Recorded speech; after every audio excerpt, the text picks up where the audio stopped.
Artinya tidak ada sesuatu yang sia-sia. Kalau ada seseorang menyakiti Anda, justru itu aset amal jariah Anda. Lakukan doa yang baik. Jangan ucapkan yang buruk. Mulai dari diri kita sendiri. Diri kita. Bismillahirrahmanirrahim. Bab memaafkan dan berpaling dari orang-orang bodoh. Bab ini mulia sekali.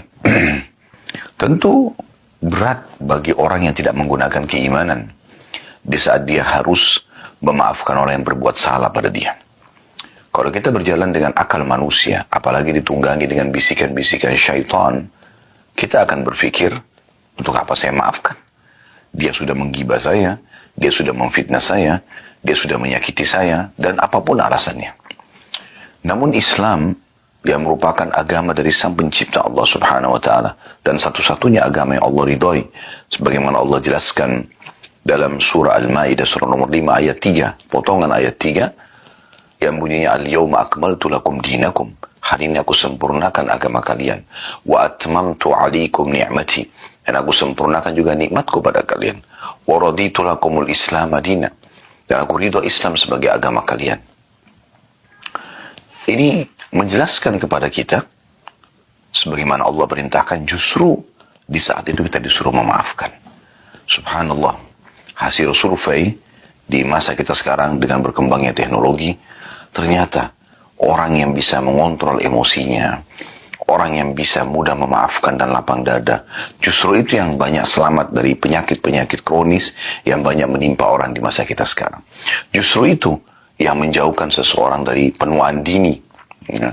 Dan juga hubungan dia dengan Tuhannya Allah Subhanahu wa taala baik karena Allah perintahkan untuk itu, dan hubungan dengan manusia pun jadi baik. Dan di sini dikatakan bab memaafkan dan berpaling dari orang-orang bodoh. Maksudnya orang-orang yang menggunjing kita, yang memfitnah kita, menyakiti kita, orang bodoh. Mereka itu orang-orang yang tidak faham. Kalau mereka faham, mereka tidak akan melakukannya.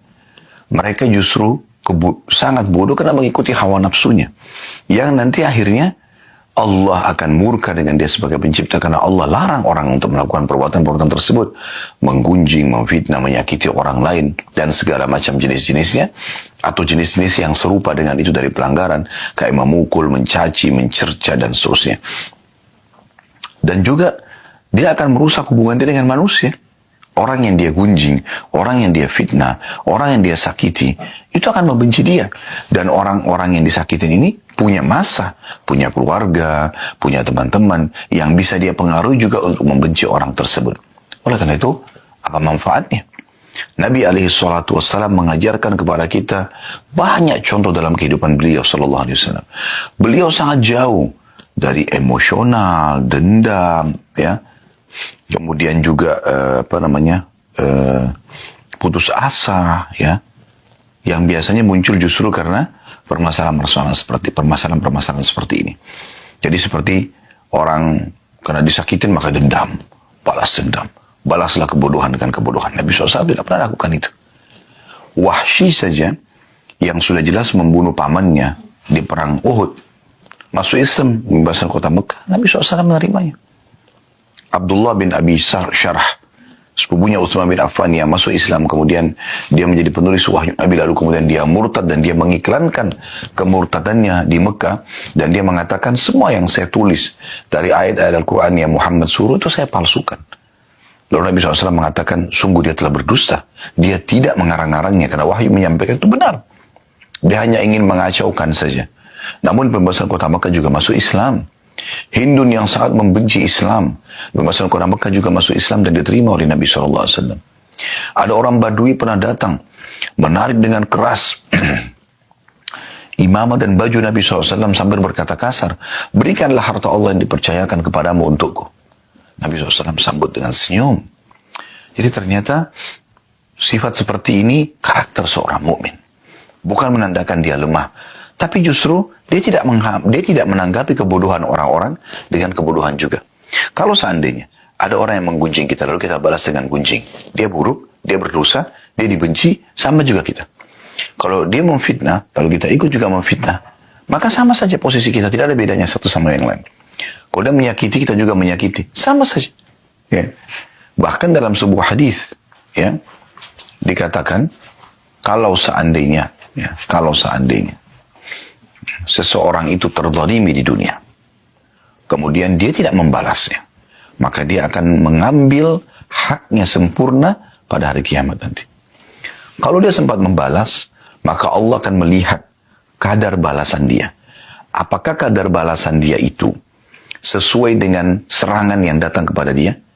Kalau misalnya balance, berimbang, maka selesai, impas.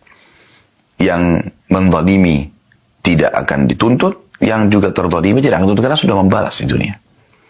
Tapi sebaliknya, kalau seandainya orang yang disakiti ini di dunia membalas lebih besar daripada serangan yang sampai kepadanya, misal si B mencaci, menggunjing si A, lalu si A membalas dengan membunuh si B, kan membunuh lebih besar daripada menggunjing.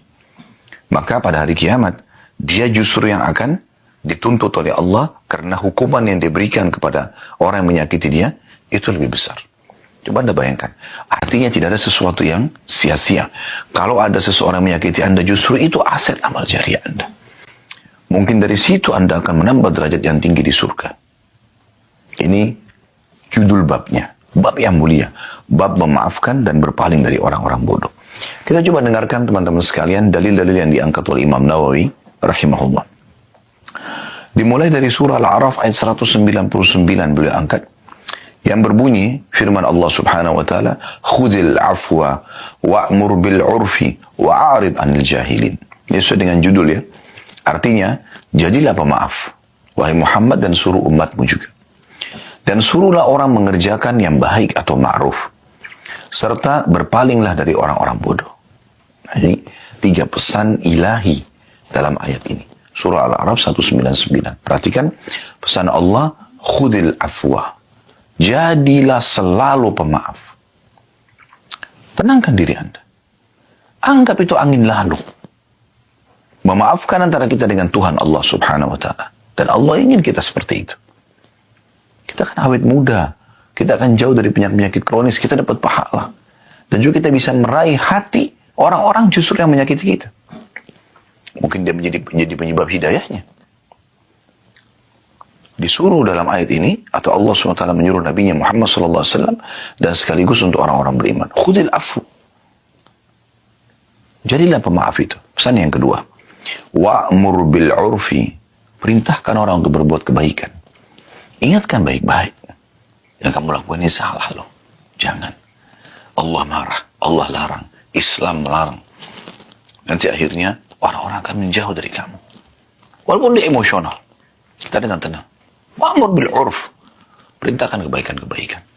Kalau orang berbuat jahat sama kita, motivasi dia untuk sadar. Yang ketiga pesannya, wa'arid 'anil jahilin. Jauhi orang-orang yang bodoh, berpaling saja. Kalau sudah dinasihatin, kita nggak balas, tetap aja dia sibuk mencari kesalahan kita. Udah arid, tinggalkan saja. Tak usah ya tanggapin. Ada orang di zaman kita sekarang, subhanallah, sibuk. Dia diserang di media, dia balas juga di media. Akhirnya, dua-duanya buruk. Coba Anda ambil resep sederhana. Jangan ditanggapin. Tidak usah ditanggapin. Anda punya akun media, Anda tinggal berikan gambaran kalau Anda tidak seperti itu. Selesai. Kalau Anda pun benar apa yang mereka ucapkan, kesempatan itu teguran. Anda jadikan bahan untuk Anda taubat kepada Allah SWT. Anda perbaiki, taubat kepada Allah, selesai. Kata Nabi SAW, at-taubatu jubbu ma qablaha. Taubat akan menghapuskan semua kesalahan yang lalu, termasuk bekas-bekasnya. Artinya, Allah Azza wa Jalla akan, ya, dengan kita taubat, akan memperbaiki keadaan itu. Walaupun tadinya kita salah. Ini sederhana. Ayat yang kedua, surah Al-Hijr ayat 85. Allah juga memerintahkan Nabi Muhammad SAW, fasfahis safhal jamil. Maka maafkanlah mereka dengan cara yang baik. Nah, ini juga pesan penting ini ya. Safhal jamil maksudnya pemaafan yang baik. Bukan, udah saya maafin. Enggak. Alhamdulillah. Kalau kamu sudah menyadari kesalahan kamu, saya maafin. Tulus dari hati karena Allah. Ingat, muamalah seorang muslim sama Tuhannya. Di depan dia ini hanya sebab-sebab yang Allah datangkan. Ada tetangga yang menyakiti dia, ada teman yang menyakiti dia, pasangan hidup menyakiti dia. Allah mendatangkan mereka-mereka ini sebagai sebab. Seorang sahabat Nabi di Mekah, pada saat lagi disiksa oleh orang-orang Quraisy dan dia kesakitan. Maka orang-orang Quraisy ada yang mengatakan, ya, sesungguhnya kami menyiksa kalian karena kalian berbeda dengan agama kami. Jawaban mereka sederhana. Ketahuilah, yang membuat kalian seperti ini, kata si muslimah, ya, adalah Allah. Allah sedang menguji iman kami. Allah datangkan orang-orang untuk menguji iman kita. Tidak semuanya kehidupan mulus. Ada saja cobaan-cobaan yang datang. Tapi Allah memberikan kita cara. Fasfahis safal jamil. Ya. Maafkan dengan cara yang baik. Rangkul permintaan maaf. Rangkul taubatnya seseorang. Ya. Pengembalian hak Anda walaupun sudah berlalu dengan baik. Ingat, itu perintah Sang Pencipta Allah. Kita bermuamalah dengan Allah Subhanahu wa ta'ala yang selalu menilai hamba-hambanya dan mengawasinya. Sifat Allah Al-Hayyul Qayyum, Maha hidup dan selalu mengurus hamba-hambanya. Raqib, sangat mengawasi dan teliti. Allah itu teliti sekali. Jangan khawatir atas balasan Allah Subhanahu wa ta'ala. Saya pernah menyampaikan kisah bagaimana Abdullah bin Abbas radhiyallahu anhu. Beliau pernah satu waktu menggunakan jubah baru lalu dicaci maki oleh seseorang tanpa sebab. Ketemu di jalan tiba-tiba, mentang-mentang kamu itu keturunan keluarga Rasulullah, mentang-mentang kau sahabat Nabi, mentang-mentang. Abdullah bin Abbas diam, tidak jauh. Orang-orang di sekitarnya sudah jengkel nih, murid-muridnya segala macam. Ini siapa orang ini? Mencaci maki seorang ulamanya, sahabat dan ulamanya muslimin, keluarga Nabi SAW. Ini nggak masuk akal. Tapi karena Abdullah bin Abbas diam, mereka juga diam. Setelah selesai, karena orang itu nggak ditanggapin, maka habis kosakata dia. Kapan pertengkaran dan keributan akan terus berlanjut kalau Anda tanggapin, kan? Karena walaupun Anda benar, Anda juga jadi berubah sikap. Tutur kata Anda tadinya benar, Anda jadi salah. Mata Anda tadinya syahdu menjadi melotot, tangan Anda jadi melayang, kaki Anda jadi melayang, hati Anda jadi panas, kan banyak efek-efek yang tidak baik. Abdullah bin Abbas dengan tenang lalu mengatakan, apa kau sudah selesai? Orang itu mengatakan iya. Abdullah bin Abbas radhiyallahu anhu mengetahui orang ini sebenarnya cemburu dengan jubahnya. Maka dia buka jubahnya lalu dia mengatakan, ambillah ini hadiah dari kami. Lalu dia bilang kepada murid-muridnya, beritahukan alamat kami kepada orang ini, mungkin dia butuh bantuan yang bisa kita bantu. Akhirnya orang itu sadar akan kesalahannya dan kemudian menjadi muridnya. Begitu luar biasanya. Anda masih ingat kasus seorang Arab Badui yang kencing di masjid? Bagaimana Nabi SAW tanggapi? Orang datang ke masjid, buka celana, lalu kencing. Ini bahasa begitu. Tiba di masjid, kencing. Dia udah kencing. Ya. Maka hampir semua sahabat berdiri ingin menghajar orang ini. Ingin menghukumnya. Nabi SAW memberikan isyarat agar mereka tenang. Ya. Kemudian, beliau cuma mengatakan, ambilkanlah satu bejana air. Kemudian tuangkan di tempat dia kencing. Artinya kan dia sudah kencing orang itu. Kemudian dalam riwayat lain kata Nabi SAW sambil mendekati orang tersebut, sungguhnya ini adalah rumah Allah. Tidak layak untuk perbuatan seperti ini. Apa kata orang tersebut? Ya Allah, rahmatilah aku. Dan Muhammad, dan jangan rahmati selain kami. Karena sentuhan yang luar biasa. Memang begitu, seorang muslim menjadi seorang marketing. Produk yang kita tawarkan Islam. Produk yang kita tawarkan Islam. Kita sedang menawarkan Islam kepada orang lain. Menunjukkan bagaimana Islam itu secara akhlak, secara adab, ya, secara keyakinan atau akidah, hukum-hukum fikih yang diterapkan. Kita tunjukkan kepada mereka sehingga mereka bisa mendapatkan hidayah. Itu target kita. Islam tidak pernah mengajarkan pengikutnya, oh ini kafir, benci dia. Enggak, dakwahi dia. Lalu apa kata Allah dalam Al-Quran? Ud'u ila sabil rabbika bil hikmah. Dakwalah kamu. Yang didakwai siapa? Orang yang masih bodoh kan? Orang yang masih salah kan? Orang yang melakukan pelanggaran kan? Allah mengatakan, berdakwalah hai Muhammad, ya, di jalan Tuhanmu. Bil hikmah, dengan bijaksana, dengan santun dan sopan. Ya. Wal mau'izatil hasanah, dan peringatan-peringatan yang baik. Sebelum Anda berikan ancaman orang kalau tinggalkan sholat akan dihukum begini dan begitu, Anda sampaikan dulu motivasi orang yang mengerjakan sholat. Dapat apa sih? Motivasi agar orang itu kalau jujur mendapatkan apa? Motivasi orang yang bersedekah dapat apa? Orang haji dan umrah dapat apa? Jangan langsung masuk ke ancaman. Targib dulu. Tarik orang untuk bisa masuk mendengarkan dan menerima agama ini. Baru kemudian Anda ya masuk dalam tarhib, ancaman kalau orang itu sudah tidak mau dengar. Sudah begitu perintah. Ya. Jadi Allah subhanahu wa ta'ala memerintahkan kita agar seperti itu, berbuat baik. Mendakwahi mereka. Lalu Allah mengatakan, wajadilhum billati hiya ahsan. Dan kalaupun kau berdebat dengan cara yang baik. Tetap baik. Bukan cuma itu teman-teman sekalian, kita disuruh berbuat baik di kancah peperangan, di kancah jihad. Musuh sudah keluar dengan senjata. Kata Nabi SAW, kalau kalian harus membunuh-bunuhlah dengan cara yang santun. Bagaimana bunuh santun? Orang main tebas leher, orang main potong, tusuk badan. Tapi maksudnya adalah kalau harus membunuh-bunuh, setelah itu tidak ada mutilasi. Kata Nabi SAW, jangan membakar. Karena yang boleh membakar hanya pemilik api itu. Allah Azza wa Jalla. Gak boleh. Gitu kan? Begitu luar biasa. Dan kata Nabi SAW, dan juga kalau kalian sembelih-sembelihlah dengan cara yang baik. Tajamkan pisau kalian. Buatlah tenang hewan sembelihan kalian. Hewan. Bentar lagi juga dipotong, dimakan dagingnya. Tapi disuruh berbuat baik. Pernah ada seorang sahabat mau menyembelih dombanya, ditidurkan di tanah. Lalu kemudian perutnya diinjak domba itu. Lalu dia asap pisaunya sambil domba itu melihatnya. Kata Nabi SAW, apa kau ingin membunuhnya 2 kali?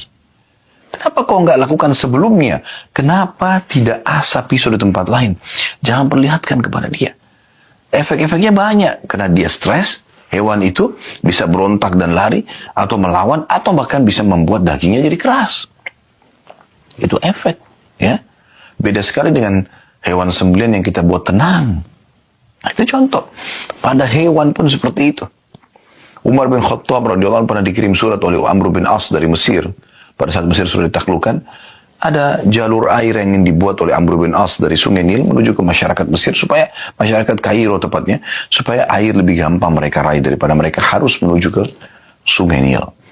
Maka beliau nyurat kepada Umar bin Khattab minta izin. Apa jawaban Umar radhiyallahu anhu? Saya khawatir, hai Amr, engkau akan membebankan tanah di atas kemampuannya. Tanah aja disayang. Tanah. Tapi dia, subhanallah, dengan keimanannya memahami masalah itu. Perhatikan bagaimana luar biasanya. Kemudian dari yang ketiga, surah An-Nur, ayat 22 diangkat oleh Imam Nawawi rahimahullah. Bunyinya, wal ya'fu wal yasfahu ala tuhibbuna ayyakfirallahu lakum. Dan hendaklah mereka memaafkan dan berlapang dada. Apakah kalian tidak suka bahwa Allah mengampuni kalian? Ayat ini, surah An-Nur ayat 22 turun kepada Abu Bakar radhiyallahu anhu. Anda mungkin sudah pernah dengar kisah kami sampaikan ya. Kisahnya unik sekali, kisah ifk. Kisah tuduhan zina, fitnah zina Aisyah dengan Safwan radhiyallahu anhu. Padahal mereka berdua lepas dari masalah hal tersebut. Salah satu yang menyebarkan isu gosip tersebut adalah sepupu Abu Bakar atau sepupu Aisyah. Yang dia selama ini dibiayai hidupnya oleh Abu Bakar. Setelah Abu Bakar tahu, Abu Bakar boikot orang itu. Manusiawi. Masa orang ini dibiayai hidupnya, masih keluarga lagi, masih sepupu.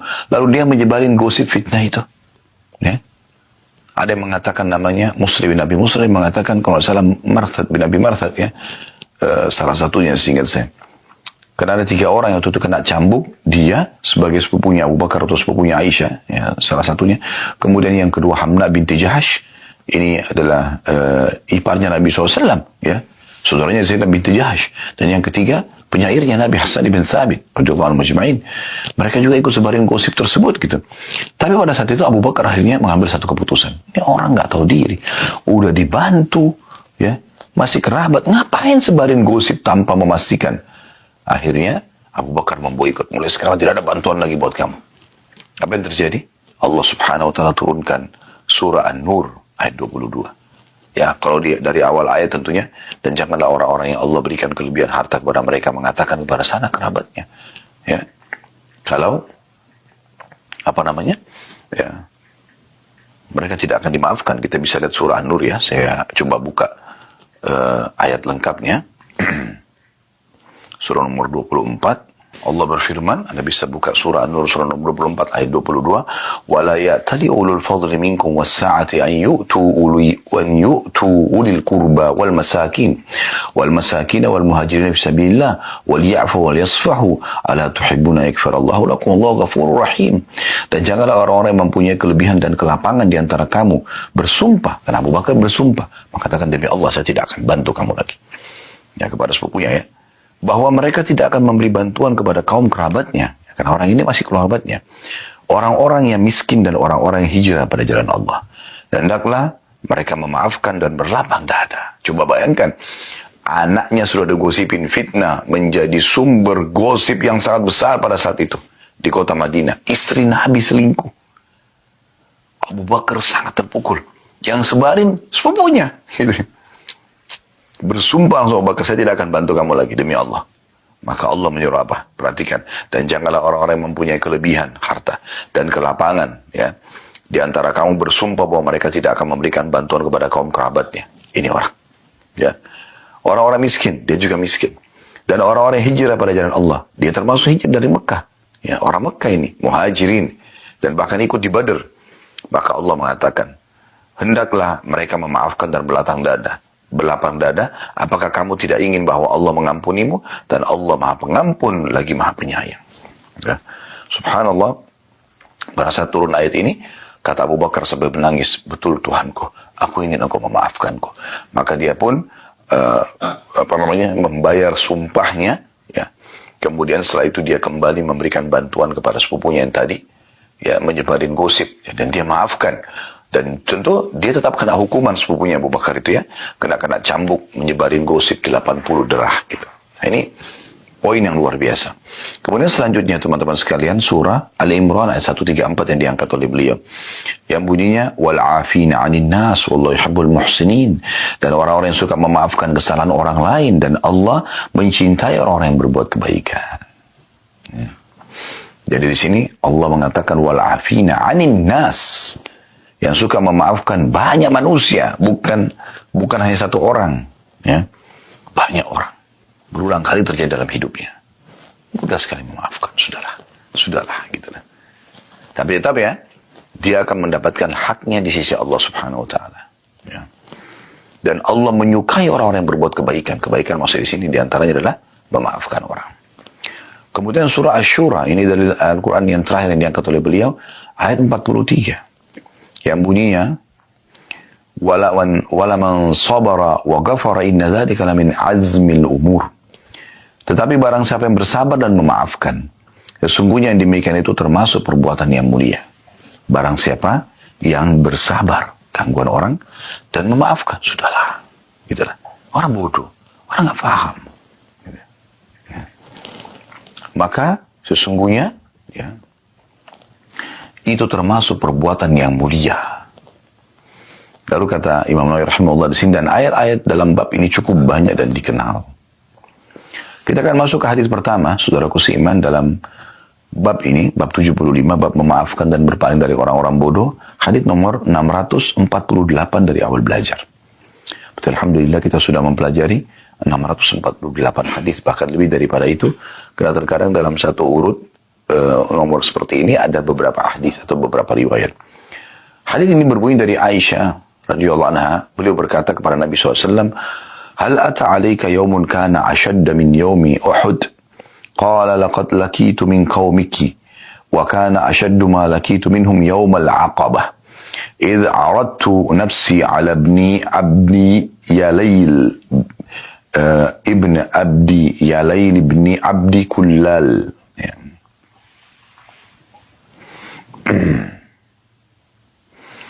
فلم يجبني إلى ما أردت فانطلقت وأنا مهموم على وجهي فلم أستفيق إلا وأنا بقرن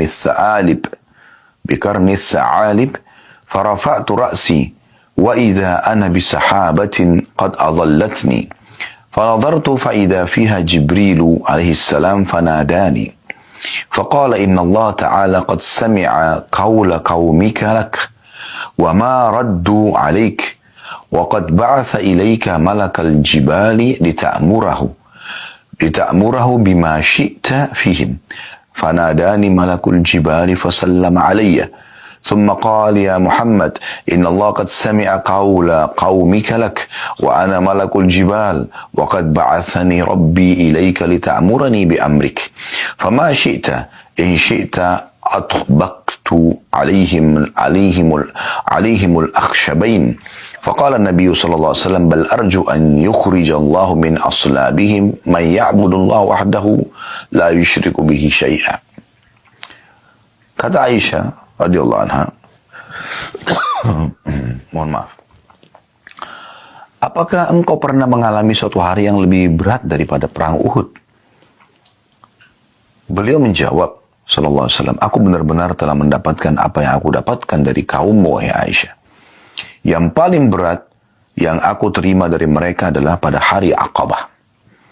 Ketika itu, aku menawarkan diri kepada putra Abdul Lail bin Abdul Kulal. Ternyata dia tidak menyambut apa yang aku inginkan. Maka aku pergi dengan sangat sedih sepanjang perjalananku. Aku tidak tersadarkan diri kecuali ketika sampai di Qarn Tha'alib. Ya. Ini ada tulisan footnote nomor 507, tempat ihram atau miqat bagi penduduk Najd. Juga disebut Qarnul Manazil, ya, yang berjarak sehari semalam dari kota Mekah. Aku angkat kepalaku, ternyata ada awan yang menaungiku. Aku memperhatikannya, ternyata di sana ada Jibril AS. Dia memanggilku dan mengatakan, sesungguhnya Allah Ta'ala mendengar ucapan kaummu terhadapmu dan penolakan mereka terhadapmu. Dia, Allah, mengirim malaikat penjaga gunung kepadamu agar kamu memerintahkannya untuk melakukan apa saja yang kamu kehendaki terhadap mereka. Maka malaikat penjaga gunung pun memanggilku dan mengucapkan salam. Kemudian berkata, wahai Muhammad, sesungguhnya Allah telah mendengar ucapan kaummu terhadapmu. Aku adalah malaikat penjaga gunung. Aku diutus oleh Tuhanmu kepadamu agar kamu memerintahkanku dengan perintahmu. Terserah engkau. Kalau kamu mau, aku akan menjatuhkan Akhsyabain atau dua gunung ini kepada mereka. Maka Nabi SAW bersabda, justru aku berharap semoga Allah melahirkan dari tulang sulbi mereka orang-orang yang menyembah Allah Subhanahu wa Ta'ala dan tidak menyekutukan apapun dengannya. Hadits ini riwayat Bukhari dan Muslim. Baik teman-teman sekalian, hadits ini kita jelaskan dulu secara global ya. Hadits ini memberikan gambaran kepada kita bahwasanya di pandangan para sahabat, memang yang kejadian Uhud ya, pada saat Nabi SAW memerintahkan agar 50 pemanah tidak boleh turun dari bukit pemanah, dan ternyata ada 43 orang yang memaksakan diri untuk turun dan hanya melanggar perintah Nabi SAW, dan karena itu sebabnya pasukan muslimin terpukul mundur dan banyak korban, termasuk korban adalah paman kandung beliau yang sangat beliau cintai, yaitu Hamzah radhiyallahu anhu ajma'in. Walaupun ini mati syahid, tapi kiranya itu membuat Nabi berpikir kenapa harus ada seperti ini. Dan kata Umar radhiyallahu anhu, aku tidak pernah melihat Nabi SAW menangis sesedih pada saat kejadiannya Uhud, melihat jenazahnya Hamzah yang dimutilasi radhiyallahu anhu.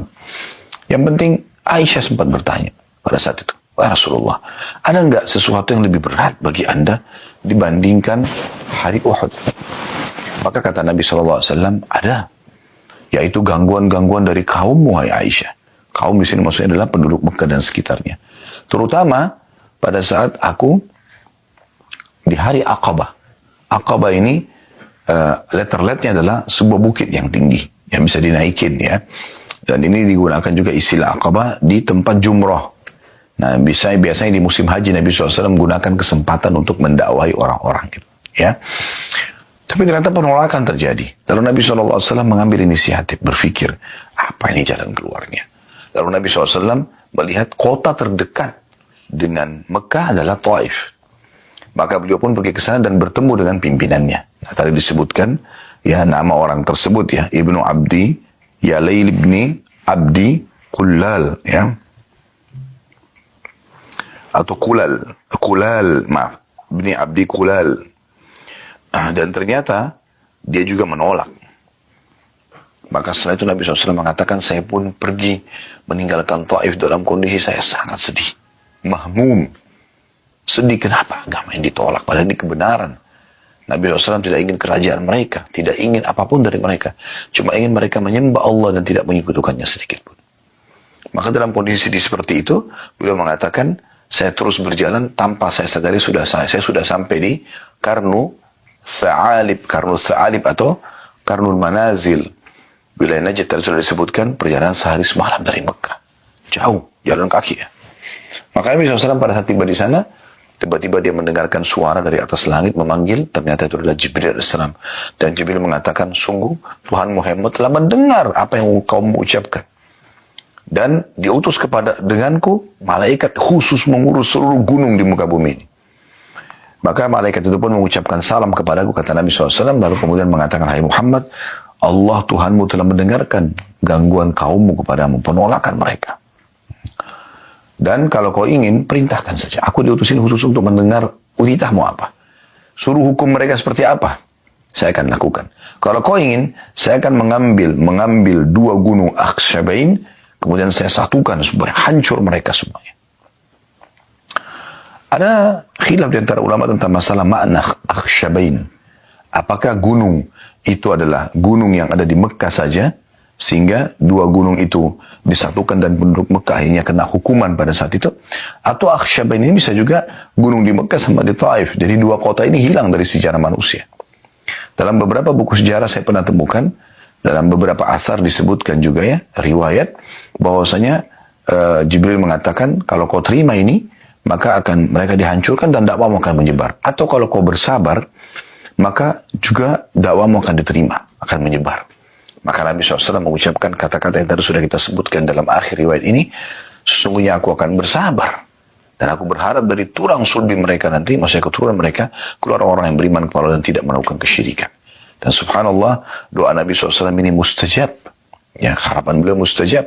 Keluar dari kota Taif, seorang perawi hadis yang paling banyak menyampaikan hadis dari kalangan laki-laki, Abdurrahman ibn Sakhr radhiyallahu anhu, atau julukannya Abu Hurairah atau Abu Hir. Dan keluar dari penduduk Mekah, dari As bin Wa'il, ada Amr bin As. As bin Wa'il orang yang sangat benci Islam, tapi Amr bin As masuk Islam. Keluar dari Abu Jahal, ada Ikrimah bin Abi Jahal, masuk Islam. Abu Jahal Fir'aunnya umat ini, tapi anaknya masuk Islam. Ya. Kemudian dari Umayyah bin Khalaf, ada Safwan bin Umayyah bin Khalaf, masuk Islam. Safwan, gitu kan. Jadi banyak yang lahir dari Al-Walid, ya, lahir Khalid bin Walid. Mereka orang-orang yang benci dengan Islam, ayah-ayah mereka, tapi dari keturunannya keluar orang yang beriman kepada Allah Subhanahu wa taala. Baik. Kita langsung masuk saja ke pelajaran pertama dari hadis. Pelajaran pertama, bahwasanya setiap orang beriman pasti akan diuji. Tidak ada orang beriman tidak diuji. Bahkan dalam sebuah hadis kata Nabi SAW, idza habba Allah 'abdan ibtalah. Kalau Allah cinta seorang hamba, Allah akan uji dia. Lalu apa manfaatnya Ustaz orang diuji? Kan enggak enak orang terganggu. Baik. Tujuannya banyak, hikmahnya banyak. Di antaranya adalah Anda akan menyadari kalau Anda punya Tuhan. Dan itu adalah panggilan yang sangat ya cepat agar Anda segera kembali ke Tuhan Anda. Karena kita kalau lagi sakit, diganggu orang, kita jadi lebih gampang untuk wudu, sholat, tunduk kepada Allah, minta agar diberikan jalan keluar. Itu tidak bisa kita dapatkan kalau lagi tidak ada masalah. Sulit sekali. Saya pernah hadapin masalah, mudah sekali kita netesin air mata kalau kita sedang hadapi masalah dan kita berdoa kepada Allah. Tapi kalau lagi tenang-tenang saja, kita mau menangis susah gitu kan. Sementara menangis, karena Allah SWT bagian daripada ibadah. Bahkan kata Nabi SAW, di antara 7 golongan yang akan Allah naungi pada hari kiamat, tidak ada naungan kecuali dengannya adalah seseorang yang mengingat Allah sendiri lalu dia meneteskan air mata. Dan kata Nabi SAW, tidak akan tersentuh api 2 mata ya yang menangis karena Allah Subhanahu Wa Taala. Ini luar biasa gitu. Dan Nabi SAW berlindung dari mata yang tidak pernah meneteskan air mata. Wa min ainin ainin la tadma. Dan jangan sampai Allah mataku ini tidak pernah menangis gitu. Itu subhanallah, kalau ada masalah kita bisa rasakan dan mendapatkan itu. Kenikmatan yang mahal sekali. Jadi kita tahu kita punya Tuhan dan akhirnya kita kembali kepadanya. Pelajaran yang lain, Anda jadi meringkas umur Anda di atas ketaatan. Kalau orang kalau lagi ada masalah, dia sulit untuk berbuat dosa. Dosa itu kan terjadi kalau orang lagi banyak waktu lowongnya. Ya, lagi santai. Tapi kalau orang sakit, lagi ada masalah, dia tidak akan melakukan dosa. Dia ingin keluar dari permasalahannya. Dia ingin mendapatkan solusinya. Kemudian yang ketiga, yang hikmah yang Anda bisa ambil dari masalah-masalah yang sedang terjadi dari ujian itu adalah Anda jadi ambil pelajaran dan dapat pengalaman hidup. Ya, ternyata ada orang yang berbuat begini dan kalian kita tidak terjerumus lagi. Kan jadi pelajaran. Dan itu mahal sekali. Tidak selamanya pelajaran itu teori, tapi bisa praktek lapangan. Kan gitu. supaya Anda tidak jatuh di lubang 2 kali sebagaimana sabda Nabi SAW. Jadi banyak faedah yang bisa kita ambil. Ini yang pertama. Faedah kedua dari hadis, ya. Dan itu tentu di sini diambil bagaimana Nabi SAW aja diuji, ya. Faedah yang kedua dari hadis, dakwah itu tidak selamanya diterima. Ada dakwah yang kita sampaikan diterima, ada dakwah tidak diterima. Itu umum. Tergantung hidayah dari Allah Subhanahu wa taala. Tapi tugas kita menyampaikan. Saya hanya bisa menyampaikan seperti ini kepada Bapak Ibu sekalian. Saya nggak bisa paksakan. Anda mau dengar, alhamdulillah. Anda mau ambil ilmunya, alhamdulillah. Itu manfaat buat Anda. Dan saya juga senang. Karena saya bisa mendapatkan pahala dari situ. Tapi kalau Anda tidak mau, saya nggak mungkin paksakan. Gitu kan? Tugas kita hanya menyampaikan. Semua nabi-nabi menyampaikan dan diceritakan dalam Al-Quran. Mereka hanya balagul mubin. Menyampaikan saja. Dengan kejelasan. Selebihnya orang terima, tidak ada masalah. Itu hak mereka. Ya. Jadi dakwah itu tugasnya hanya menyampaikan. Bukan penerimaan. Penyampaian. Kalau Anda berdakwah targetnya penerimaan. Kalau orang tidak terima, Anda jengkel. Tapi kalau Anda penyampaiannya, Anda tujuannya berdakwah untuk penyampaian, informasi, maka sudah cukup. Dan ini karunia dari Allah Subhanahu wa taala kepada kita, sehingga kita nggak harus memaksa orang atau sampai orang itu dapat hidayah. Mohon maaf.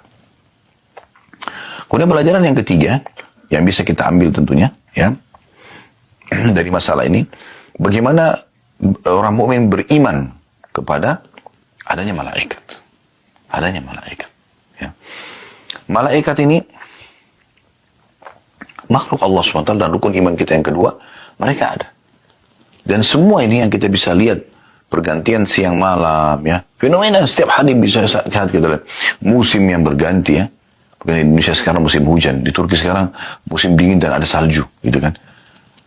Musim-musim pasti ada yang atur, nggak mungkin. Hujan itu datang satu tempat, turun hujan. Kemudian habis itu berhenti. Siapa yang mengatur kadarnya? Allah SWT menentukan, tapi Allah suruh malaikat yang mengatur dan menjalankan semua itu. Populasi manusia, hewan-hewan, segala macam hal diatur oleh malaikat. Termasuk gunung-gunung. Ya. Di sini disebutkan ada malaikat penjaga gunung. Dan dia diperintahkan khusus, ya, oleh Allah SWT untuk menghukum orang-orang yang menolak dakwah Nabi SAW. Pelajaran keempat, lembutnya hati Nabi SAW, baiknya akhlaknya, ya, dan pemaafnya beliau. Ini saksi bahasa. Bagaimana beliau sudah disakitin, ditolak dakwanya, sakit hati, mahmum, merasa sedih, ditolak dakwanya. Bahkan dalam beberapa buku sirah disebutkan, buku sejarah, kalau pada saat ditolak dakwah beliau SAW di Taif, itu dilempari dengan batu. Setiap kali beliau jalan, kaki yang diangkat dilemparin batu. Ya, jadi berdarah. Keluar dari kota Taif, ditutup pintu gerbang, seperti orang terusir, ditolak. Tapi beliau masih berharap hidayah sampai kepada mereka. Karena bagi beliau ini adalah orang-orang yang bodoh, belum faham. Begitu mulianya akhlak Nabi SAW. Ini luar biasa. Gitu kan? Yang kelima, bagaimana seseorang itu dianjurkan agar selalu mendahulukan doa yang baik. Jangan ucapkan yang buruk. Mulai dari diri kita sendiri. Diri kita sendiri. Ya Allah, berikan aku hidayah. Ya Allah, mudahkan aku supaya beribadah kepadamu. Ya Allah, jauhkan dariku sifat ini misalnya. Selalu ucapkan yang baik kepada istri, kepada suami. Semoga Allah berikan hidayah. Semoga Allah mudahkan. Semoga Allah begini dan begitu. Kepada anak-anak. Jangan selalu nakal-nakal. Anak-anak aktif. Jangan selalu nakal. Kepada kendaraan kita, kepada harta kita. Kata Nabi SAW, jangan ucapkan perkataan buruk buat diri kalian, harta kalian, dan keluarga, sehingga malaikat lewat mengaminkan dan terjadi. Jangan. Ini penting untuk digarisbawahi. Dan ini diambil dari potongan terakhir dari hadis. Bagaimana Nabi SAW mendoakan agar mereka dapat hidayah. Mereka dapat hidayah. Ini penting. Ya.